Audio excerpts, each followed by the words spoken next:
नमस्कार, मैं रीता उपाध्याय प्रयागराज से आपको अपने चैनल के माध्यम से कहानियाँ सुनाती हूँ।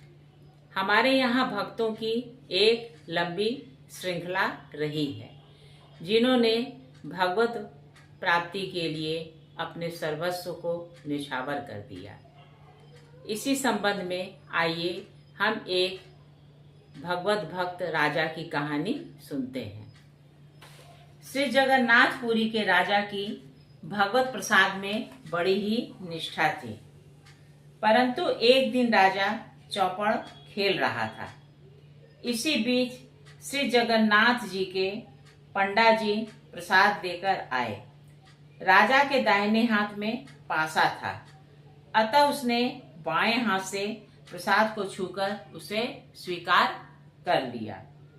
इस प्रकार प्रसाद का अपमान जानकर पंडा जी रुष्ट हो गए। प्रसाद को राजमहल में न पहुंचाकर उसे वापस ले आए। चौपड़ खेलकर राजा उठे और अपने महल में गए। वहां उन्होंने नई बात सुनी कि मेरे अपराध के कारण अब मेरे पास प्रसाद कभी नहीं आएगा। राजा ने अपना अपराध स्वीकार कर अन्न जल त्याग दिया। उसने मन में विचारा कि जिस दाहिने हाथ ने प्रसाद का अपमान किया है, उसे मैं अभी काट डालूंगा। यह मेरी सच्ची प्रतिज्ञा है। ब्राह्मणों की सम्मति लेना उचित समझकर राजा ने उन्हें बुलाकर पूछा, यदि कोई भगवान के प्रसाद का अपमान करे तो चाहे वह कोई अपना प्रिय अंग ही क्यों न हो, उसका त्याग करना उचित है या नहीं। ब्राह्मणों ने उत्तर दिया कि राजन, अपराधी का तो सर्वथा त्याग ही उचित है। राजा ने अपने मन में हाथ कटाना निश्चित कर लिया, परंतु मेरे हाथ को अब कौन काटे, यह सोचकर मौन और अत्यंत खिन्न हो गया। राजा को उदास देखकर मंत्री ने उदासी का कारण पूछा।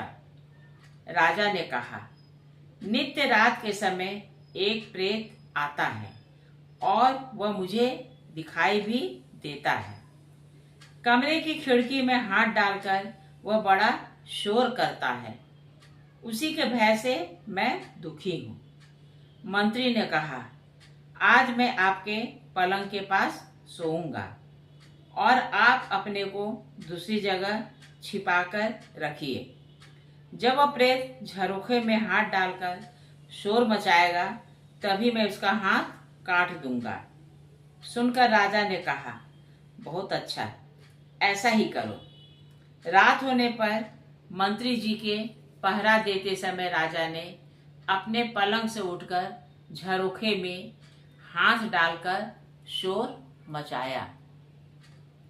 मंत्री ने उसे प्रेत का हाथ जानकर तलवार से काट डाला।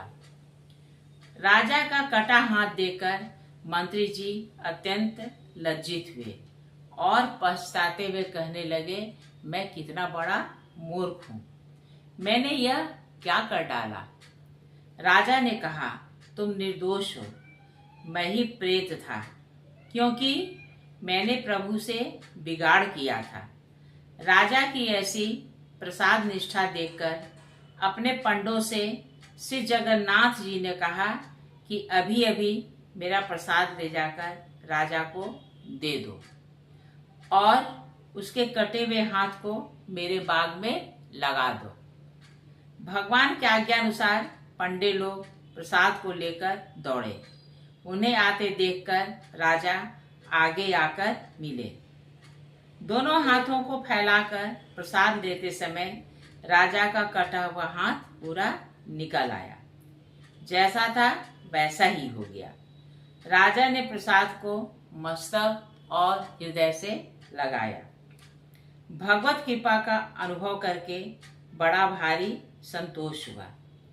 पंडे लोग राजा का कटा हुआ वह हाथ ले आए, उसे बाग में लगा दिया। उससे दौना के वृक्ष हो गए। उसके पत्र पुष्प नित्य ही श्री जगन्नाथ जी के श्री अंग पर चढ़ते हैं। उनकी सुगंधी भगवान जगन्नाथ जी को बहुत ही पसंद है। कहिए मेरे श्रद्धालु श्रोताओं, आपको मेरे द्वारा कही गई यह संक्षिप्त कथा कैसी लगी? अगर अच्छी लगी है तो कृपया इसे लाइक और सब्सक्राइब कीजिएगा। नमस्कार।